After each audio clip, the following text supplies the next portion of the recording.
Hello friends, പുതിയൊരു വീഡിയോയിലേക്ക് എല്ലാവർക്കും സ്വാഗതം. അങ്ങനെ ഗീതു പറയാണ്, രഞ്ജു ആ ഒരു ചെറുപ്പക്കാരൻ്റെ ജീവിതം കൂടി ഇല്ലാതാക്കി എന്നിങ്ങനെ പറയാണ് ചെയ്യുന്നത്.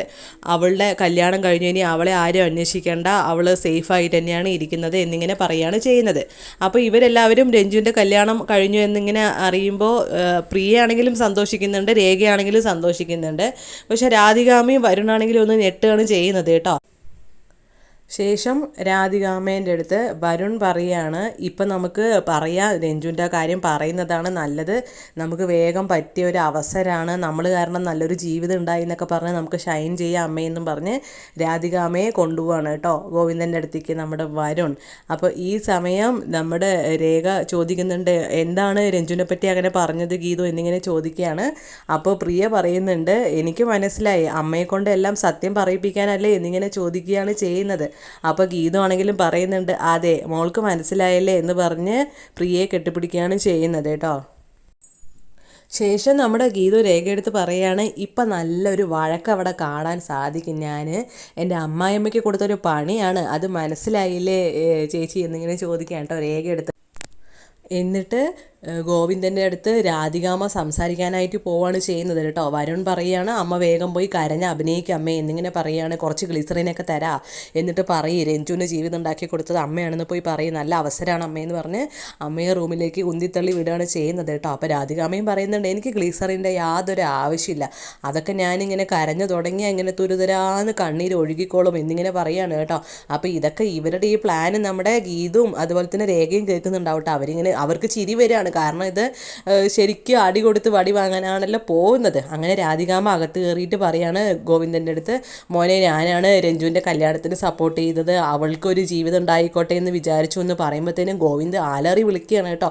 അവൾക്ക് കല്യാണം കഴിക്കാൻ പാടില്ല, അതുപോലെ കുഞ്ഞുണ്ടാവാൻ പാടില്ല, എന്തിനാണ് അങ്ങനെ ചെയ്തത്, അവൾക്ക് കല്യാണം കഴിക്കാൻ പാടില്ലാത്തത് കൊണ്ടല്ലേ എന്നിങ്ങനെ പറയാണ്.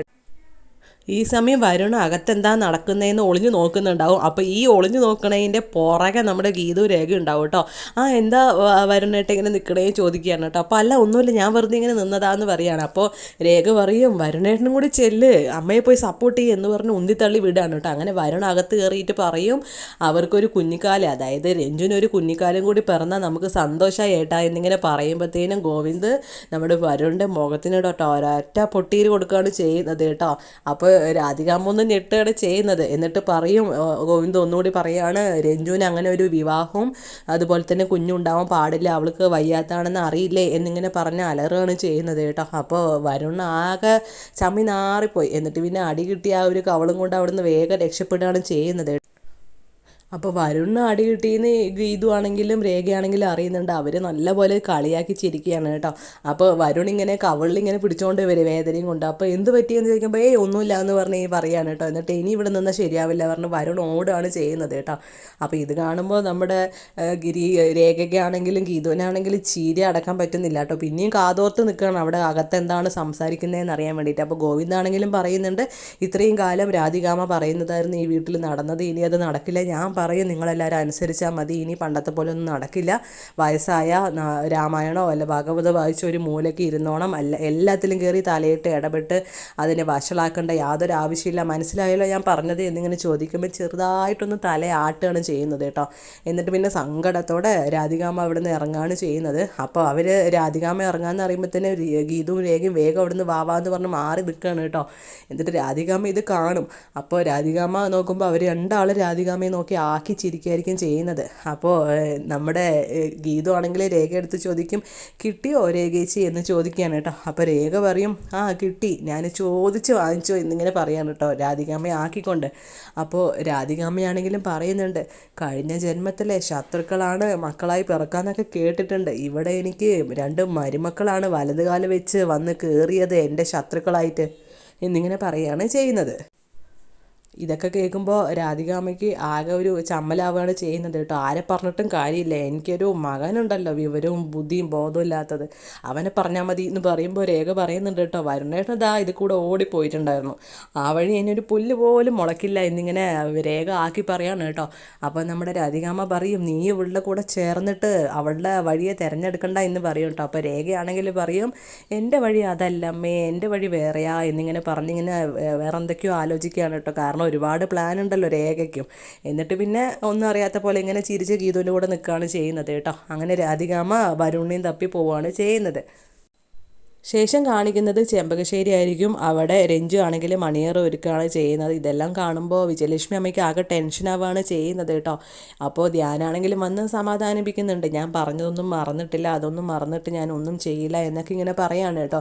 അപ്പോൾ വിജയലക്ഷ്മി അമ്മയാണെങ്കിലും പറയുന്നുണ്ട്, അങ്ങനെയാണല്ലോ നീ കല്യാണം കഴിക്കില്ലെന്ന് പറഞ്ഞു, എന്നിട്ടിപ്പോൾ കല്യാണം കഴിച്ചില്ലേ എന്നൊക്കെ ഇങ്ങനെ പറയാണ് കേട്ടോ. ശേഷം റൂമിലേക്ക് കയറുകയാണ് നമ്മുടെ ധ്യാന്. അപ്പോൾ രഞ്ജു ആണെങ്കിൽ ഇങ്ങനെ കാര്യങ്ങളൊക്കെ ഇങ്ങനെ സംസാരിക്കുകയാണ് കേട്ടോ.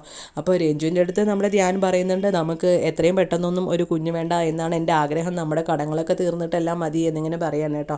അപ്പോൾ രഞ്ജു ആണെങ്കിൽ രഞ്ജുവിന് പെട്ടെന്ന് കുഞ്ഞ് വേണം, എന്നെക്കാളും ഇളയവരൊക്കെ കുഞ്ഞുങ്ങളായി എന്നിങ്ങനെ പറയുകയാണ് ചെയ്യുന്നത് കേട്ടോ. അപ്പോൾ ധ്യാനാണെങ്കിൽ അങ്ങനത്തെ കാര്യങ്ങളൊക്കെ ഒഴിവാക്കാനായിട്ട് മാക്സിമം പറഞ്ഞ് മനസ്സിലാക്കാനായിട്ട് ശ്രമിക്കുന്നുണ്ട്. അപ്പോൾ രഞ്ജു ആണെങ്കിലും പിന്നെ ധ്യാൻ പറയുന്നതിന് യോജിച്ചുകൊണ്ട് ആ ശരി എന്നൊക്കെ ഇങ്ങനെ പറയുകയാണ് കേട്ടോ, കുഞ്ഞിപ്പോൾ വേണ്ട എന്നുള്ള രീതിക്ക്.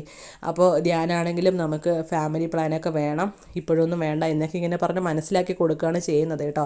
എന്നിട്ട് പിന്നെ അവർ നമ്മളിങ്ങനെ കാര്യത്തിലേക്ക് കടക്കും കെട്ടിപ്പിടിക്കുകയൊക്കെ ചെയ്യുമ്പോൾ നമ്മുടെ രഞ്ജു ഇങ്ങനെ വിചാരിക്കുകയാണ്, എനിക്ക് എത്രയും പെട്ടെന്ന് ഒരു കുഞ്ഞ് വേണം, അത് നടത്തിയേ ഞാൻ ഇരിക്കൂ എന്നുള്ള രീതിക്ക് രഞ്ജു ആണെങ്കിൽ ഇങ്ങനെ മനസ്സിലിങ്ങനെ വിചാരിക്കുകയാണ് ചെയ്യുന്നത് കേട്ടോ. അപ്പോൾ ഈ സമയം ഗോവിന്ദാണെങ്കിൽ ടെൻഷനായിട്ട് ഫോൺ വിളിച്ചുകൊണ്ടേ ഇരിക്കുന്നുണ്ടാവും, പക്ഷേ ധ്യാനം എടുക്കുന്നുണ്ടാവില്ല. അവരങ്ങനെ അവരുടെ കാര്യങ്ങളിലേക്ക് കടക്കുകയാണ് ചെയ്യുന്നത് കേട്ടോ.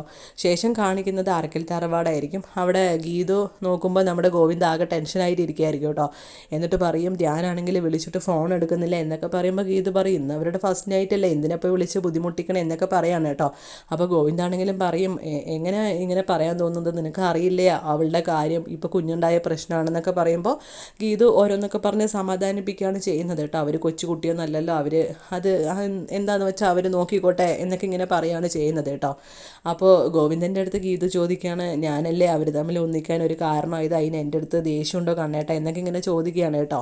അപ്പോൾ ഗോവിന്ദാണെങ്കിലും പറയുന്നുണ്ട്, എനിക്കതിനൊരു ദേഷ്യമില്ല എന്നൊക്കെ ഇങ്ങനെ പറയുകയാണ് ചെയ്യുന്നത് കേട്ടോ. ശേഷം ഗീതു ആണെങ്കിൽ അവിടെ നിന്ന് സങ്കടം വന്നിട്ട് അവിടെ കുഞ്ഞിന് ഇപ്പോൾ ജലദോഷവും ചുമയൊക്കെ ഉണ്ടാവും, അത് ഇത്തിരി കുറഞ്ഞിട്ടുണ്ടെങ്കിൽ ഞാനൊന്നും ചെന്ന് നോക്കട്ടെ, എനിക്ക് ഒറ്റയ്ക്ക് മാറി നിൽക്കണമെന്ന് പറയുകയാണ് കേട്ടോ. അപ്പോൾ ഗോവിന്ദാണെങ്കിലും പറയുന്നുണ്ട്, ഇല്ല മാധവ് ഓക്കെ ആയി, ഇനിയിപ്പോൾ നീ പോകണ്ടെന്ന് പറയുമ്പോൾ ഗീതു പറയുന്നുണ്ട്, ഇല്ല എനിക്ക് പോകണമെന്ന് പറയും. ഗീതുവിൻ്റെ ആ ഒരു താലിമാല ഗോവിന്ദൻ്റെ ബട്ടണിലിങ്ങനെ കുടുങ്ങി നിൽക്കുകയാണ് കേട്ടോ. അപ്പോൾ ഗീതു പറയുന്നുണ്ട്, നമ്മൾ തമ്മിലിപ്പോൾ ഒരുമിച്ച് ഇരിക്കണം എന്നായിരിക്കും ഈശ്വരൻ പറയുന്നത് എന്നിങ്ങനെ പറയാണ് കേട്ടോ. അങ്ങനെ ഗീതുവിനെ ആശ്വസിപ്പിച്ചുകൊണ്ട് ഗോവിന്ദ് സമാധാനിപ്പിച്ചിട്ട് ഇങ്ങനെ ഉറക്കുകയാണ് ചെയ്യുന്നത് കേട്ടോ. അങ്ങനെ ഗീതു ഉറങ്ങുകയാണ് ചെയ്യുന്നത്. ശേഷം കാണിക്കുന്നത് അവർണികയായിരിക്കും. അവർണികയാണെങ്കിൽ ഇങ്ങനെ റൂമിൽ ഇങ്ങനെ അങ്ങോട്ടും ഇങ്ങോട്ടും നടന്നിങ്ങനെ ഇരിക്കുകയായിരിക്കും കേട്ടോ. അപ്പോൾ ഇങ്ങനെ നടക്കുന്നതിൻ്റെ ഇടയ്ക്ക് എല്ലാ ലൈറ്റ് ഓഫാക്കി താഴെ വരികയായിരിക്കും. അപ്പോൾ ഇതെല്ലാം തന്നെ അജാസ് ഇങ്ങനെ നോക്കുകയാണ് കേട്ടോ, അവരുടെക്ക് എന്താണ് ചെയ്യുന്നതെന്ന്. അപ്പോൾ അജാസിന് എന്തോ ഒരു പ്ലാൻ ഉണ്ട്, അതായിരിക്കാം. അപ്പോൾ എന്താണെന്നൊന്നും അറിയില്ല. അവരുടെക്ക് കാണിച്ചുകൊണ്ടാണ് ഇന്നത്തെ വിശേഷങ്ങൾ ഇവിടെ അവസാനിപ്പിക്കുന്നത്. അടുത്ത വിശേഷങ്ങൾ എത്രയും പെട്ടെന്ന് അറിയാൻ വേണ്ടി ഈ ചാനൽ മറക്കാതെ സബ്സ്ക്രൈബ് ചെയ്യണം. Thank you for watching.